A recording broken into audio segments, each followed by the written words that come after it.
அனைவருக்கும் வணக்கம். நாம் ஒரு விஷயம் நினச்சிட்டே படுத்தோம்னு வச்சுக்கோங்களேன், அன்றைக்கி சிவராத்திரி தாங்க, தூக்கமே வராது.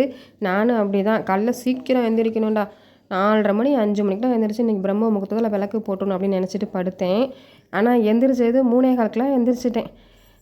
சரி என்னடா பண்ணுறது, அதுக்கப்புறம் தூங்கிடுவோமே அப்படின்னு சொல்லிட்டு எந்திரிச்சு குளித்து ரெடியாகி வாசலுக்கு தண்ணி தெளித்து கோலமும் போட்டுட்டு விளக்கெல்லாம் சுத்தப்படுத்தி விளக்கேற்றி இன்றைக்கி மறிக்கொழுந்து பூ வச்சு தாங்க விளக்கு ஏற்றினேன்.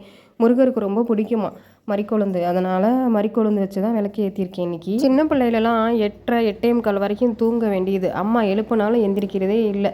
8:30 மணிக்கு எந்திரிச்சு அவசர அவசரமாக ஒரு காக்கா குளியலை போட்டுட்டு தலைக்கு எண்ணெய் வச்சு வைக்காமையும் தலை சீவிட்டு ஸ்கூலுக்கு குடுகுடுன்னு ஓடுறது.